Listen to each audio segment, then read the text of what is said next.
त्रिकोणमिति के सारा वीडियो आप लोग देख लिए होइएगा। और आज इस वीडियो में हम आपको बताने जा रहे हैं त्रिकोणमिति के कुछ अनुप्रयोग, मतलब सम एप्लीकेशन ऑफ ट्रिगोनोमेट्री। मतलब त्रिकोणमिति के जो हम सवाल सब बनाना सीखे हैं उसके प्रयोग से हम ऊंचाई और दूरी से संबंधित क्वेश्चन को बनाना सीखेंगे। इस चैप्टर को जानने से पहले सबसे पहले हमको मालूम होना चाहिए कि उन्नयन कोण क्या होता है, अवनमन कोण क्या होता है। जैसे मान लीजिए कि अगर किसी घर के छत पर कोई व्यक्ति खड़ा है और कोई व्यक्ति छत के नीचे घर से कुछ हट के दूरी पर खड़ा है, तो नीचा जो व्यक्ति होगा उसको देखेगा, ऊपर वाला व्यक्ति नीचे वाला को देखेगा। तो जितना कोण से नीचे वाला व्यक्ति उसको देखेगा ना, उतना ही कोण से वही व्यक्ति नीचे वाला को देखेगा।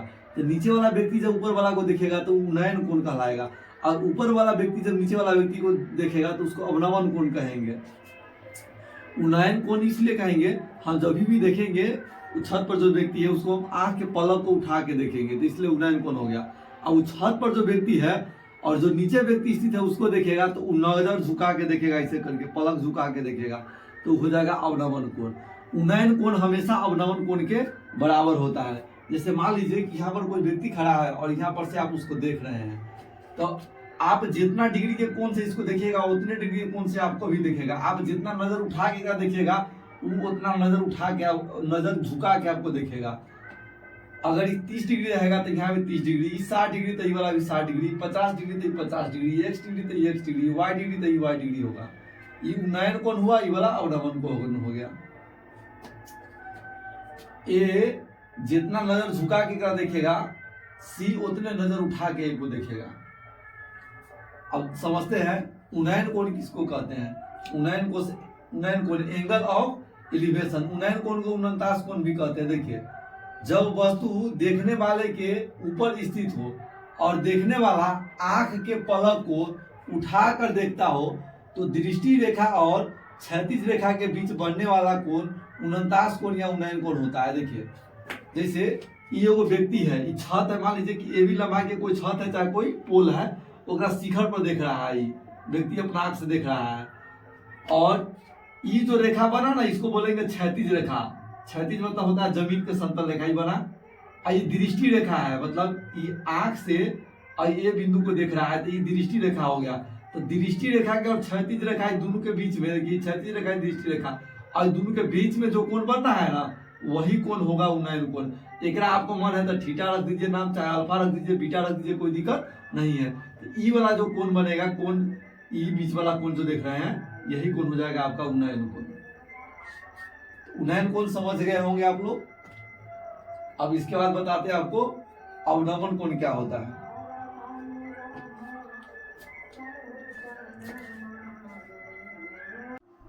चलिए अब आपको बताते हैं अवनमन कोण। अवनमन कोण क्या होता है, देखिए ध्यान से।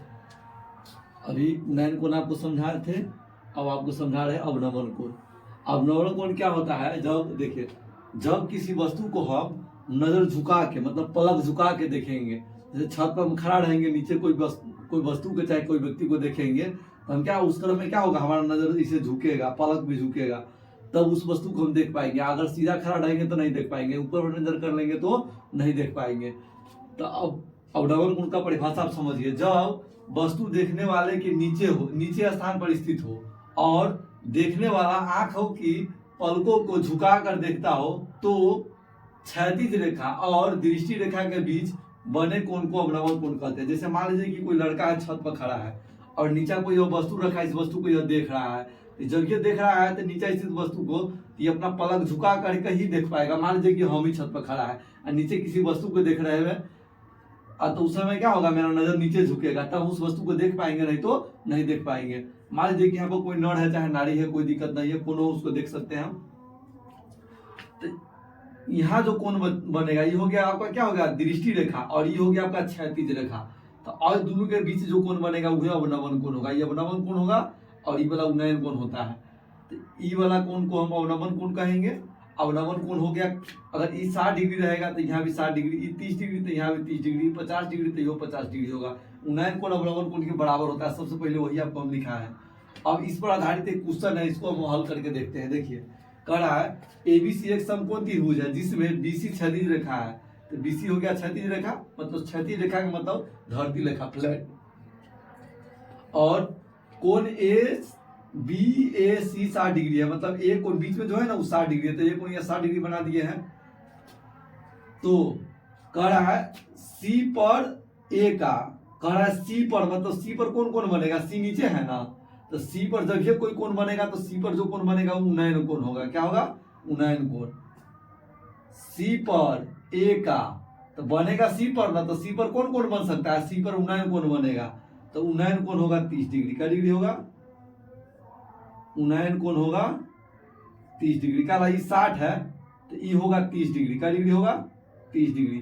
तो ये हो जाएगा 30 डिग्री। क्या डिग्री हो जाएगा? 30 डिग्री। ये जितना होता है उतना ही होता है। अब कह रहा है ए पर, तो कौन बनेगा ए पर, तो ए पर कौन केहन बनेगा, ये नीचे वाले ना देखेगा, तो ए पर कौन बनेगा अवनमन कोण, तो अवनमन कोण 30 डिग्री बनेगा। कितना होगा? अवनमन कोण। जिस पर कौन बनेगा वही कोण हम लिखेंगे। सी पर ए का, तो सी पर बनेगा कौन कोण, उन्नयन कोण 30 डिग्री। ए पर सी का, तो ए पर कौन बनेगा अवनमन कोण, नीचे वाले नजर झुका के देखेगा, क्या डिग्री? 30 डिग्री। चलिए उन्नयन कोण अवनमन कोण आप लोग समझ गए। अब इस पर संबंधित 2-4 क्वेश्चन लेके आपको अभी हम समझाते हैं हाइट एंड डिस्टेंस से।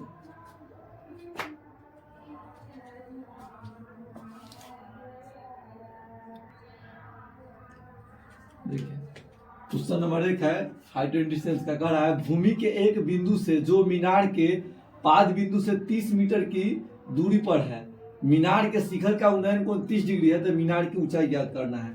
इसको सोल्यूशन जब हम करेंगे ना, तो सबसे पहले एक फोटो ड्रॉ कर लेंगे। मीनार मतलब जैसे कि पोल होता है ना, उस तरह से मीनार होता है खड़ा। कुतुब मीनार का नाम सुने हैं ना, तो सीधा खड़ा होता है। तो मान लीजिए कि यह एक मीनार है, टावर जिसको कहते हैं, मीनारे के टाइप का होता है। वो भी मतलब टावर ही होता है कि अथी के बना, स्टील के मीनार बना रहता है, सीमेंट बालू के मिक्स करके ईटा के द्वारा, चिमनी के बाबा ना जानते हैं, वैसे नहीं रहता है। कुतुब मीनार का फोटो सर्च करके देख लीजिएगा आप लोग। मानते हैं कि ए बी एगो मीनार है और बी सी भूतल है, और आई बिंदु से मीनार के शिखर का उन्नयन कोण मान लेते 30 डिग्री है। क्या डिग्री है? 30 डिग्री दिया हुआ है। 30 डिग्री, देखिए 30 डिग्री लिख लेंगे। और कह रहा है मीनार के पाद बिंदु से 30 मीटर की दूरी पर, तो मीनार से 30 मीटर की दूरी पर है, तो इसको लिखेंगे 30 मीटर। ये दूरी हो गया यहाँ से यहाँ तक। तो सबसे पहले जब सॉल्यूशन करेंगे तो ये फोटो बना देंगे, और ये फोटो के बारे में लिखेंगे किसको मीनार माने हैं, किसको क्या माने हैं। यहाँ पर लिखेंगे माना कि ए बी एक मीनार है। कथी है? ए बी एक मीनार है तथा बीसी भूतल है। भूतल मतलब जमीन है। अब देखिए ये मीनार माने है ना, तो मीनार सीधा होगा तो ये बार 90 डिग्री के कोण बनेगा। क्या डिग्री कोण बनेगा?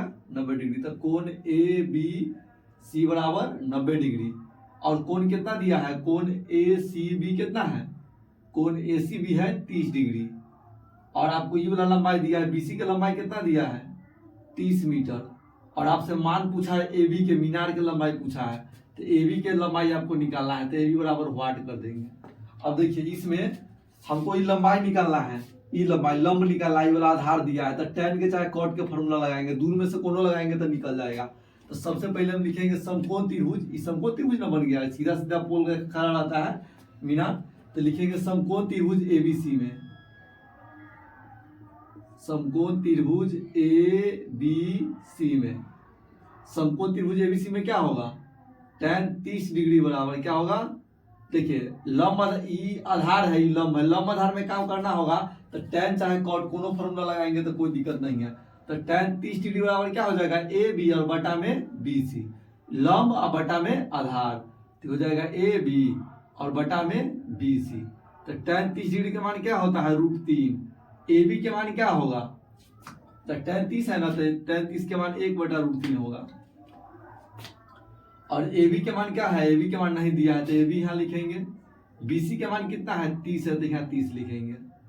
अब 30 गुना करेंगे तो क्या हो जाएगा? √3 गुने ए बी, और 30 से कम 30, तो ए बी के मान निकालना है, तो ए बी बराबर क्या लिखेंगे? ए बी बराबर लिखेंगे 30 और बटा में √3। अच्छा एक बात आप बताइए, हम 30 को ना लिख सकते हैं 10 गुने √3 और गुने √3, बटा में √3 है तो बटा में √3, देखिए √3 गुणे √3 क्या होगा 3 है, 10 के कितना हो जाएगा 30, एगो √3 से एगो √3 कट गया, इसलिए ए बी बराबर कितना हो गया, ए बी बराबर हो गया 10√3। तो ए बी क्या है, मीनार की ऊंचाई है, तो लिख देंगे यहाँ मीनार की ऊंचाई बराबर 10√3 मीटर। मीनार की ऊंचाई बराबर, चलिए मीनार की ऊंचाई 10√3 मीटर है। चलिए अब दूसरा क्वेश्चन आपके बीच लाते हैं। इस क्वेश्चन को आप लोग समझिए और नोट कर लीजिए।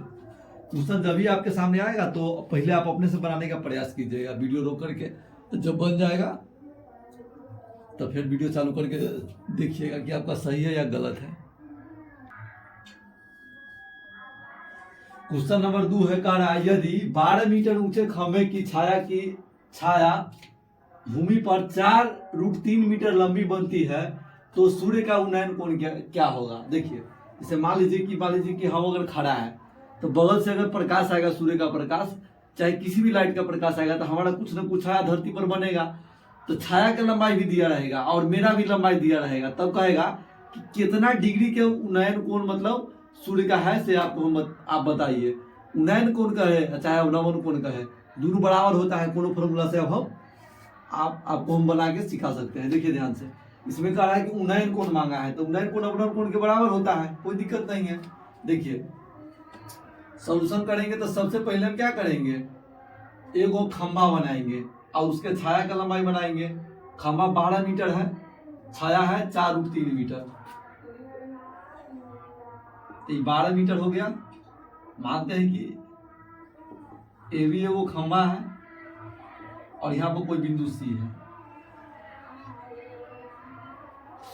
इसको ऐसे भी मान सकते हैं, कोई दिक्कत नहीं। एक का लंबाई कितना है 4√3 मीटर है, तो खंभा है तो सीधा गड़ा होगा। हमारे सूर्य का उन्नयन कोण पूछा है, तो ई कोण हमको निकाला, कोण के बारे में हमको नहीं मालूम है, तो कोण थीटा मान लेते हैं। क्या मान लेते हैं, थीटा। तो यहाँ सबसे पहले क्या लिखेंगे, माना कि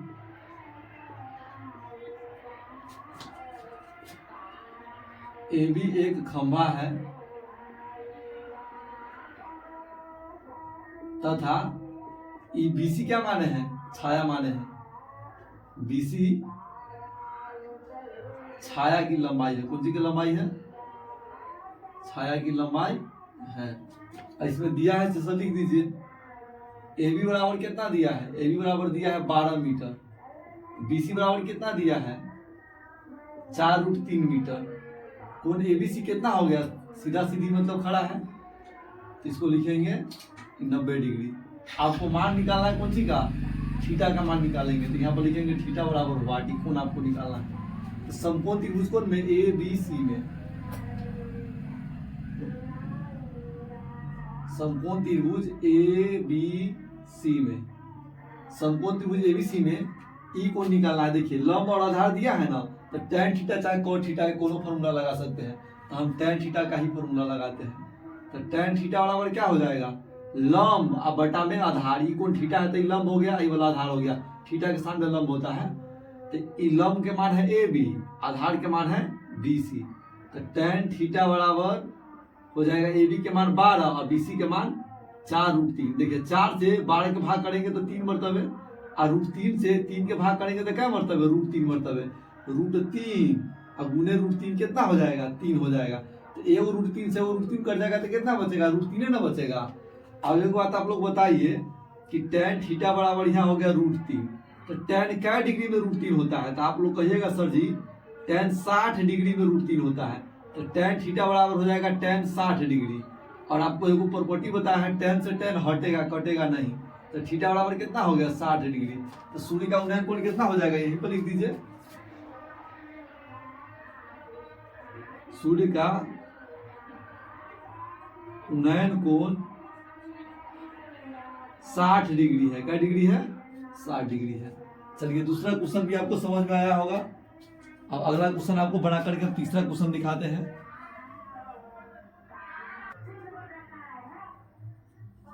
देखिए तीसरा क्वेश्चन है, कह रहा है एक 15 मीटर लंबी सीढ़ी दीवार के साथ 60 डिग्री का कोण बनाती है, तो दीवार पर उस बिंदु की ऊंचाई ज्ञात करें जहां सीढ़ी दीवार को स्पर्श करती है। देखिए आप लोग घर पर सीढ़ी, मान लीजिए कि घर है, तो सीढ़ी ऐसे तिरछे ना लगाते हुए देखते कि एकदम दीवार में सटा के लगा देता है लोग, ठीक है, तिरछा लगाता है।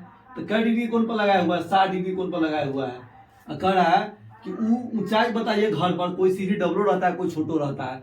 तो जहां पर दीवार पर सीढ़ी का ऊपर का सिरा टच करता है, तो कह रहा है उसका ऊंचाई जमीन से कितना है, वो ऊंचाई आपसे पूछा हुआ है। तो इसका मतलब हो गया कि हम सीढ़ी को इस प्रकार बनाएंगे, गले साइड से बनाते हैं, तो ये हमारा क्या हो गया? ये दीवार हो गया। और मान लेते हैं ये हमारा धरती हो गया, और ये तिरछा जो लगा हुआ यही हमारा सीढ़ी हो गया। तो आज में कह रहा है कि सीढ़ी 60 डिग्री के कोण पर लगा है, तो ये कोण 60 डिग्री हो गया। क्या डिग्री हो गया? 60 डिग्री। और कह रहा है एक 15 मीटर लंबी सीढ़ी है। सीढ़ी की लंबाई कितना है? 15 मीटर है, सीढ़ी की लंबाई है। और ये भी मान लेते हैं क्या है? दीवार है। और ये देखिए अभी जो सवाल दो सीखे हैं तो इनमें लंब आधार में काम करना है। अब हमको दिया है कर्ण हो गया, आई दे दिया है दीवार, तो ये लंब हो गया। तो कर्ण लंब में काम करना है तो कितना साइन लगाएंगे ना, तो कौशिक साइन थीटा पी बटा एच और कौशिक थीटा एच बटा पी। तो हमको मान निकालना है कौन चीज के? लंब के मान निकालना है। तो लंब के मान निकालेंगे कि तो साइन न कौशिक, ये दोनों फॉर्मूला यूज करेंगे।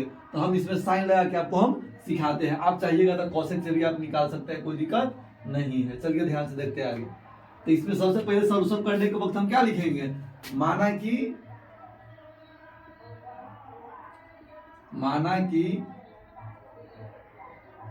ए भी एक दीवार है तथा एसी सीढ़ी है। कौन सी है? एसी सीढ़ी है। अब ई वाला कोण क्या हो जाएगा? समकोण। सीढ़ी मतलब दीवार कैसे होता है? जमीन पे एकदम सीधा सीधा खड़ा रहता है। अब इसमें क्या लिखेंगे?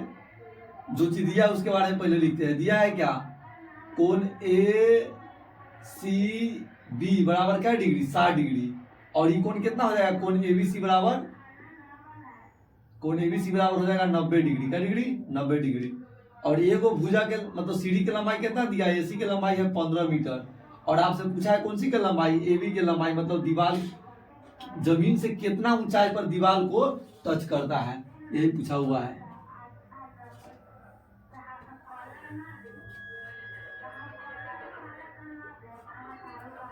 जहां पर सीधी दीवार को स्पर्श करती है, ये वाला लंबाई पूछा है। तो समकोण त्रिभुज, हर साल के बाद 30 साल भी लिखेंगे। समकोण त्रिभुज ए बी सी में, समकोण त्रिभुज एबीसी में क्या होगा? tan 60 डिग्री का फॉर्मूला लगाएंगे। tan 60 नहीं, हमको ये कर्ण है, समकोण के सामने क्या हो गया? कर्ण है। ये लंब के लंबाई निकालना है, तो साइन न तो कौशिक लगाएंगे। तो साइन 60 डिग्री बराबर, साइन 60 डिग्री बराबर क्या हो जाएगा? लंब ए बी और कर्ण ए सी। साइन 60 डिग्री के मान क्या होता है? तो आप कहिएगा सर जी √3 या बटा में 2। ए बी के मान हमको निकालना है, तो यहाँ ए बी रहेगा। ए सी का मान कितना दिया हुआ है? ए सी के मान दिया हुआ है 15। अब देखिए ध्यान से, ए बी गुने 2 बराबर हो जाएगा 15√3। अब हमको ए बी के मान निकालना है, तो ए बी बराबर क्या हो जाएगा? हो जाएगा 15√3 अब बटा में 2 से इसको भाग करेंगे और दशमलव का गुना कर देंगे, जो आंसर आएगा से आ जाएगा। तो इसमें हम 2 से जब ये भाग करेंगे तो आ जाएगा 7.5। 7.5 नहीं करते हैं, 15 में गुना कर देते हैं 1.732 से। तो गुना करेंगे तो कितना आ जाएगा? 5 गुना 10, 5 × 15, 1 16, 7 × 21, 1 22, 5 × 2 7। अब उसके बाद 1 से जब भी गुना करेंगे तो 1 7 3 2 0 8 5 7 7 14 14 होगा 1 1 2 दशमलव होगा 3 अंक के बाद, तो 24 दशमलव यह आ जाएगा 24.280। अब बटा में 2 तो कितना हो जाएगा? 12.14 मीटर। 0 में भाग करेंगे 2 से कोई फर्क नहीं पड़ेगा। तो यही हो जाएगा ए बी की लंबाई। ए बी की लंबाई 12.14 मीटर। चलिए इससे आगे हम अगला वीडियो में आपको देंगे। क्वेश्चन से बहुत सारा क्वेश्चन आपके लिए रखे हैं हाइट एंड डिस्टेंस का। देखिए अभी तक जितना वीडियो हम पढ़ाए हैं, 21 को वीडियो है, ये जो वीडियो बनाए ला के 22 को वीडियो है, इस 22 वीडियो को आप लोग अच्छा से रिवाइज कर लीजिएगा, तब आगे की चीज़ और ज़्यादा समझ में आएगा। और नंबर 1 बात कि जो भी हम पढ़ाए हैं ना, उस क्वेश्चन को कॉपी को बढ़िया से बना कर रखना है, उसी को बार बार रिवाइज करना है। इससे होगा क्या कि आपका रिवीजन तरोताजा रहेगा। आप कम समय रहेगा, जिस समय उस समय खटाखट पना पलटिएगा और याद अब समझ लीजिएगा। और परीक्षा में अच्छा खासा मार्क्स आप गेन कर सकते हैं। अब इसी तरह से छोटा छोटा वीडियो बना करके आपको हम सिखाते रहेंगे ताकि आपके ऊपर बजट ना बढ़े, और जहां आप लोग ऑफलाइन कोचिंग करते हैं वहां अपना करते रहिए और प्लस में मेरा वीडियो आप देखते रहिए। हम बारी बारी से सब विषय का तैयारी आपको हम करा देंगे। अभी फिलहाल मैथ को खत्म कराते हैं शॉर्ट रिविजन करके, उसके बाद आपको हम अदर विषय को भी हम बना करके वीडियो अपलोड कर देंगे चैनल पर, आप लोग अच्छा से देख पाइएगा। अगर हमारा पढ़ाई आप लोगों को समझ में आता है तो हमारे वीडियो को शेयर कर दीजिए, जिससे हमें मोटिवेशन मिले और हमारा चैनल ग्रो कर जाए और आपके लिए हम अच्छा से काम कर सकें।